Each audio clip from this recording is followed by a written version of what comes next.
মডেলে একটু পোজ দিয়ে নিচ্ছিলো, ফটোশ্যুট হচ্ছিলো। তো এখন আমাদের বাড়ি রওনা হওয়ার টাইম, তখন বাজে 8:30 পৌনে 9টার মতো বাজে। দাদাকে একটু হাই বাই করে দিয়ে গুড নাইট বলে দিয়ে বেরিয়ে আসলাম। হ্যাঁ, তোমরা কি একটা জিনিস খেয়াল করেছো, দাদার পেছনে কিন্তু মিষ্টি দিয়েছিল। তো দেখো আমরা স্টেশনে উঠে গেছি, আর আমি বলছিলাম যে দেখো আমার মডেলটা কত ভালো, কত ভালো। আমার ব্যাগটাকে একটু ক্যারি করে নিচ্ছে, কারণ ব্যাগটা প্রচণ্ড ভারী ছিল, আর সারাদিন আমি দাঁড়িয়ে দাঁড়িয়ে কাজ করেছি, আমার পা হাত পা প্রচণ্ড ব্যথা ছিল। তা মডেল আমাকে একটু হেল্প করছিলো, সাহায্য করছিলো সাথে। তো দেখো মডেলটা এখানে বলছিল হ্যাঁ মেকআপ আর্টিস্ট, আর মডেল প্রচণ্ড কষ্ট করে, কারণ দেখো মডেলটাও মানে সারাদিনই বসে থাকে, আর মেকআপ আর্টিস্ট সারাদিনই দাঁড়িয়ে থাকে, হাত পা চালাতে থাকে। তো দেখো আমি তো খাওয়াতে পারছি, ট্রেনে উঠে আবার খাবো না কিছু, এটা কখনোই হতে পারে না। দেখো এখানে আমরা কিনে নিয়েছিলাম ছোলা মাখা খেয়েও পোষায়নি।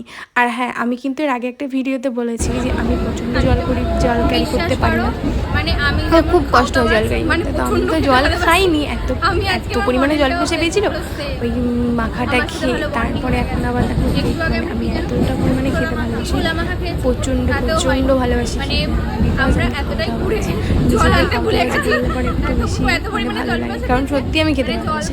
দুনিয়ায় খাওয়া ছাড়া আছে কি বলো তো। চলো এখন মানে এই খাওয়া নিয়ে একটু ভাষণ দিয়ে নিচ্ছিলাম, যে খাওয়া নিয়ে ভাষণ, ভাই আমি কেন টপকেই গেলাম, বিকজ আমি জল নিয়ে উঠিনি ট্রেনে।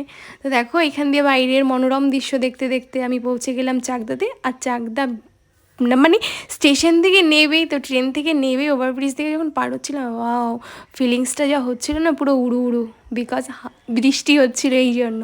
তো দেখো আমি এখানে অথেন্টিক গাড়িতে উঠে গেছিলাম, বিকজ অথেন্টিক গাড়িতে উঠেছিলাম একটাই কারণে, মানে একটাই কারণে বলেছিলাম যে এটা অথেন্টিক, যে ম্যাজিক তো ম্যাজিক নিচু মানে ম্যাজিকের যে নিচেটা যেখানে পা থাকে ওইখানটা ফুটো ছিল, আর মশার কামড় যে ছিল না ভাই, কি বলবো, দুর্দান্ত মশা ছিল। আমার প্রায় এখানে আমি বলছিলামও যে আমি এইখানে মশাকে রক্তদান, আমি বলছিলাম যে আমি রক্তদান করে দিয়ে যাচ্ছি। আমার মডেল বলছে কাকে, আমি বলছি মশাকে আমি 5 কিলো রক্ত দান করে দিয়ে আসলাম। আমার শরীরে যা রক্ত ছিল আমি পুরোটাই দান করে দিয়ে চলে এসেছি মশার কাছে। তো দেখো এখানে মডেলের নাবার টাইম হয়ে যাচ্ছে, মডেল এবার নামবে, আর ওই পাশে মডেলের হাজব্যান্ড এসে মডেলকে নিতে এসছে। এখানে মডেলকে একটু টাটা বাই বাই করে চলে যাচ্ছিলাম বাড়ির দিকে।